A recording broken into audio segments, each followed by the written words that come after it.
Abel Ferreira fora dos planos da CBF. Vídeo de hoje do canal do Nicola traz atualizações sobre a busca de Edinaldo Rodrigues para um substituto de Dorival Júnior.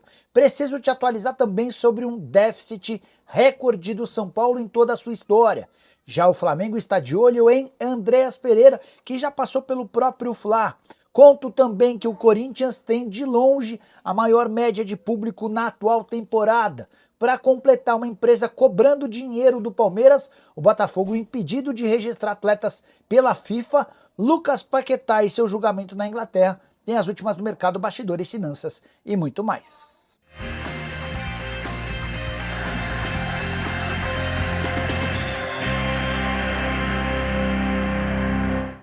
Fala aí pessoal, sou Jorge Nicola, bem-vindos a mais um vídeo do canal. Sempre bom ter vocês por aqui, sem perder tempo, só pedir para deixar like, se inscrever no canal e ativar as notificações. Bora começar o vídeo com aquele tradicional giro de notícias. E a primeira informação é sobre Neymar, que está fora do jogo contra o Vasco no domingo. O Peixe oficializou nas últimas horas o descarte do Neymar em relação à partida de estreia no Campeonato Brasileiro. O jogador se recupera de uma lesão muscular. Já o Grêmio fez proposta de 3 milhões de reais ao Juventude pelo atacante Enio, que havia sido recentemente comprado pelo time de Caxias do Sul, com a curiosidade de que o Juventude gastou 1.200.000 e poderia praticamente triplicar esse valor. Contratação feita pelo Júlio Rondinelli, mas Juventude entendeu que não vale a pena negociá-lo por 3 milhões de reais e rejeitou a oferta do tricolor gaúcho.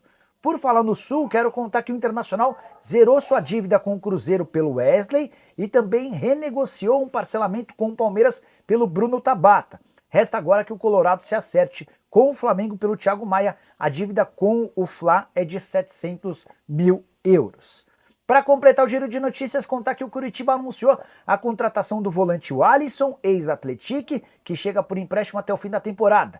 Já o Clube Atlético Mineiro ainda não aceitou a oferta do Fortaleza para a liberação imediata de Daverson. Centroavante de 33 anos de idade seria envolvido numa troca, com o Pochettino chegando à cidade do Galo, mas dentro do Atlético não há um consenso em relação ao meia argentino. Agora o Atlético precisa ser convencido com dinheiro por uma proposta do Fortaleza. Hora de falar sobre Lucas Paquetá, que é desde a semana passada julgado na Inglaterra.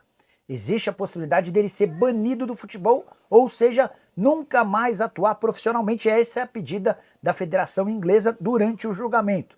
Tudo porque o Paquetá é acusado de forçar 4 cartões amarelos em benefício de apostadores da sua família lá no Rio de Janeiro. Apostas que variavam entre 30 e 300 reais. Tem uma novidade importante. O Paquetá conseguiu que o técnico David Moyes, que trabalhou com ele no West Ham e hoje comanda o Everton, testemunhasse a favor do meio atacante brasileiro. David Moyes, por exemplo, vai lembrar de um episódio que aconteceu em uma das partidas com suspeita de cartão forçado. Foi num confronto contra o Bournemouth que terminou empatado em 1-1.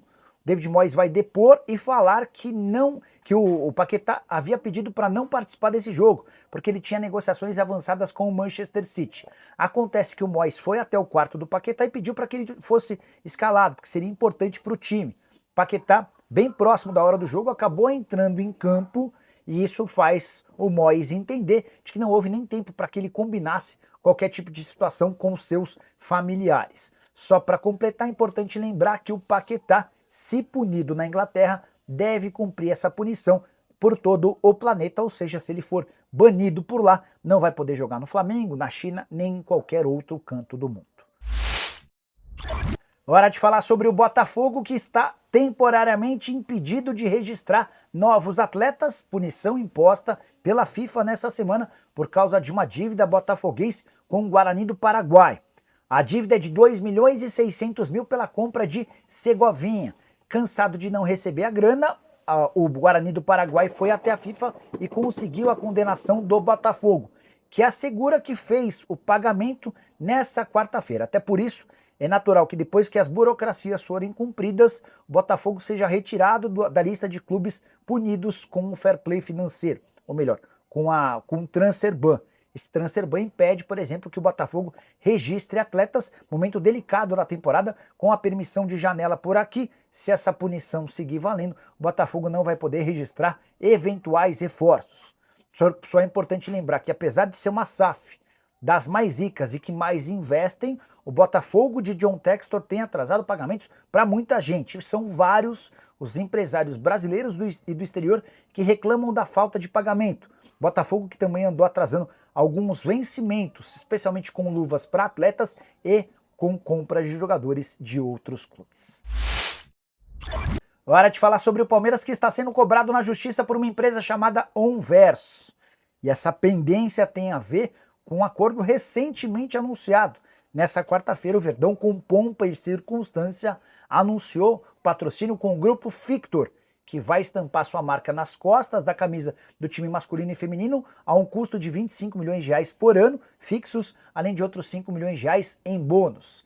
Acontece que, de acordo com a Onverso, a empresa participou de toda a intermediação do acordo, mas foi retirada do negócio assim que o acordo foi fechado. E a CEO da empresa reclama de forma específica com Everaldo, que é o chefe de marketing do Palmeiras. A alegação do Everaldo é de que ele vinha sendo cobrado internamente por só conseguir achar patrocínios com a ajuda de intermediários e que nesse caso específico ele não poderia pagar comissão para a empresa. A Onverso se defende alegando que há uma série de provas que mostram que ela cuidou de toda a intermediação do acordo entre o clube e o grupo Fictor. Só para completar, saindo um pouquinho dessa parte mais burocrática para falar sobre campo e bola, Palmeiras enfrenta o Corinthians na noite dessa quinta-feira na Neoquímica Arena, precisando de vitória por 2 gols para se sagrar campeão. Se vencer por 1 gol de diferença, a decisão vai para pênaltis, onde a coisa não tem funcionado muito bem, especialmente desde que Everton se tornou titular do Palmeiras. Foram 10 decisões por pênaltis e o Palmeiras terminou com vitória em apenas 2 delas. Na final do Campeonato Paulista de 2020, justamente contra o Corinthians, e nas quartas de final da Libertadores de 2022 contra o Atlético Mineiro. Em todos os outros casos, o Palmeiras saiu da disputa por pênaltis derrotado.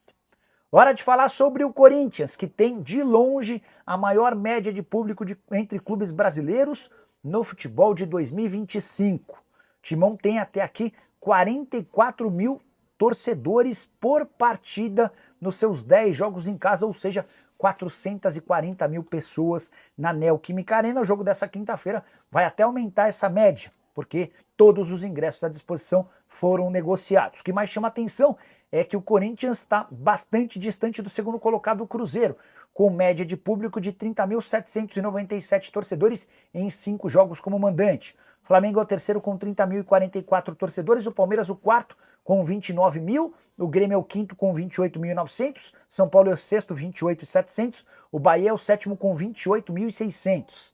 Na sequência aparecem o Internacional em oitavo, o Santa Cruz em nono e o Atlético Mineiro fechando o top 10.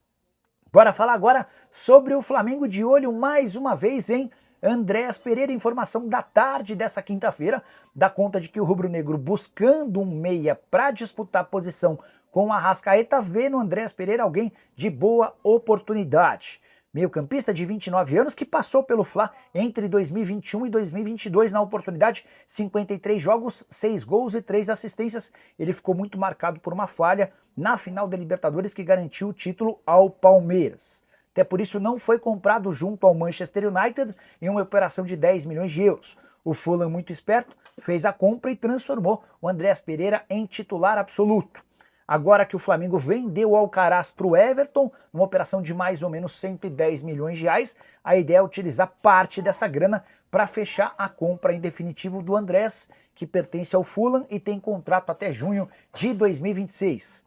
O Andrés está avaliado em 20 milhões de euros e é titular absoluto por lá. Ele já havia declarado em outras entrevistas a sua vontade de voltar a jogar no Brasil, especialmente para apagar essa imagem ruim deixada depois na falha na decisão contra o Verdão. Hora de falar sobre o São Paulo com prejuízo histórico, o maior de sua história. Nas últimas horas, membros do Conselho Deliberativo receberam números da temporada passada e o São Paulo, em 2024, registrou um prejuízo de 289 milhões de reais. Isso significa que o tricolor gastou quase 300 milhões a mais do que aquilo que arrecadou. Nunca desde que foi fundado, São Paulo havia registrado números tão ruins. Entre outras consequências, um valor recorde também da dívida, que hoje gira na casa dos 969 milhões de reais, quase 1 bilhão de reais. São Paulo em crise total. A pior fase do ponto de vista financeiro de todos os tempos do tricolor, que tem tentado buscar uma série de receitas novas, incluindo a captação de dinheiro via FDIC. O acordo com Evangelos Marinax, que vai aportar cerca de 100 milhões de dólares num período de 5 anos, também pode ajudar a mudar essa drástica situação. É também por isso que o São Paulo não contratou jogadores com compra de direitos econômicos nessa janela de janeiro. Vai ser assim na metade do ano e também na janela de janeiro de 2026. Só para arrematar, com todas essas alterações, o São Paulo afirma a seus conselheiros que projetam um superávit de 44 milhões de reais no ano de 2025. Mas, a julgar pelos últimos anos, não dá para imaginar algo positivo. Tricolor, no período de 2021 a 2024, acumula um déficit de 429 milhões de reais. Foram 289 milhões de prejuízo no ano passado, 62 milhões de prejuízo em 2023, superávit de 37 milhões em 2022 e um outro prejuízo de 106 milhões de reais em 2021. Bora fechar o vídeo para falar sobre seleção brasileira e a busca do presidente da CBF, Edinaldo Rodrigues, por um substituto para Dorival Júnior. A CBF já se decidiu por um técnico estrangeiro. Estão descartados nomes como Mano Menezes, como Rogério Ceni e por aí vai. Qualquer treinador brasileiro que você pensar, Renato Gaúcho, Tite, nenhum deles faz parte da lista de possíveis alvos. A opção é por um treinador estrangeiro. A ideia do Edinaldo é não fazer mais testes, até porque as experiências com Dorival Júnior e Fernando Diniz foram extremamente mal sucedidas. E aí que começam a surgir outros nomes: Carlo Ancelotti, Jorge Jesus e Abel Ferreira. O nome do Abel a gente pode riscar do mapa. Consegui apurar com pessoas próximas ao Edinaldo que o treinador do Palmeiras não faz parte dos planos. Apesar de ser estrangeiro e extremamente vencedor no futebol brasileiro, a avaliação interna é de que ele não oferece o pacote que a CBF precisa, do ponto de vista tático, mas também comportamental. Vale a lembrança de que antes de contratar Dorival Júnior, o Abel já era uma alternativa, mas nem sequer foi cogitado pela CBF. Pois bem, Carlo Ancelotti é o plano A.